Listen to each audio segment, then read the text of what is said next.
گمراہی اور بے وقوفی میں مبتلا ہو گئے۔ اب اس آیت کے اندر اللہ رب العزت نے ان کے اس مرض کا علاج اور درد کی دوا بتلائی ہے کہ اس مرض کا علاج کیا ہے اور اس درد کی دوا کیا ہے۔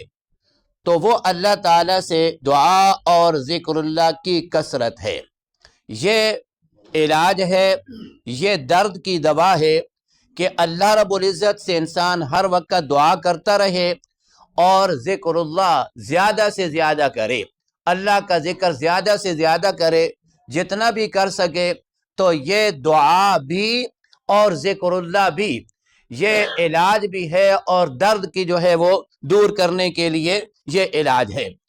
اللہ فرماتی ہیں وَلِلَّهِ الْأَسْمَاءُ الْحُسْنَى فَادْعُوهُ بِهَا، یعنی اللہ ہی کے لیے ہیں اچھے نام، تو تم پکارو اس کو انہی ناموں سے، انہی اللہ کے ناموں سے جو ہے ان کو پکارا کرو پکارا کرو۔ اب یہاں اچھے نام سے کیا مراد ہے؟ اچھے نام سے کون سے نام مراد ہیں؟ اللہ کے تو سارے کے سارے اچھے نام ہیں۔ تو مطلب یہ ہے کہ جو صفات کمال کے اعلیٰ درجے پر دلالت کرنے والے ہیں، اور ظاہر ہے کہ کسی کمال کا اعلیٰ درجہ جس سے اوپر کوئی درجہ نہ ہو سکے وہ صرف خالق کائنات جل وعلا شانہ ہی کو حاصل ہے، اس کے سوا کسی مخلوق کو یہ مقام حاصل نہیں ہو سکتا۔ اللہ رب العزت کو یہ مقام حاصل ہے کہ اللہ سے اکمل کوئی نہیں، اللہ سے اعلیٰ اور ارفع کوئی نہیں، لہذا یہ درجہ اللہ ہی کو حاصل ہے۔ باقی رہا مخلوق کے اندر، تو چونکہ ہر مخلوق سے دوسرا شخص اکمل اور فاضل سے افضل ہو سکتا ہے، اللہ سے کوئی اکمل نہیں، اللہ سے کوئی افضل نہیں، لیکن میں اور آپ سب بیٹھے ہیں تو ہم میں سے بھی جو ہے وہ مطلب ہے کمال سے جو ہے وہ اکمل ہوگا اور فاضل سے افضل ہوگا، یعنی کوئی کمال کے اعلیٰ درجے میں ہوگا تو کوئی کم درجے میں ہوگا، کوئی جو ہے وہ فضیلت کے اعلیٰ درجے میں ہوگا تو کوئی کم درجے میں ہوگا۔ اللہ کا قرآن کہتا ہے وَفَوْقَ كُلِّ ذِي عِلْمٍ عِلْمٍ، کہ ہر علم والے کے اوپر علم والا ہے۔ یہ مخلوق کا ہے کہ ہر مخلوق میں سے ایک علم والا ہے، لیکن اس سے بھی اوپر علم والا ہے، پھر اس سے بھی جو ہے وہ اوپر علم والا ہے۔ مخلوق کے اندر تو یہ درجات ہیں، اسی لیے اس آیت میں ایسی عبارت اختیار کی گئی جس سے معلوم ہوا کہ یہ اسماء حسنہ صرف اللہ ہی کی خصوصیت ہے، دوسروں کو یہ حاصل نہیں ہے۔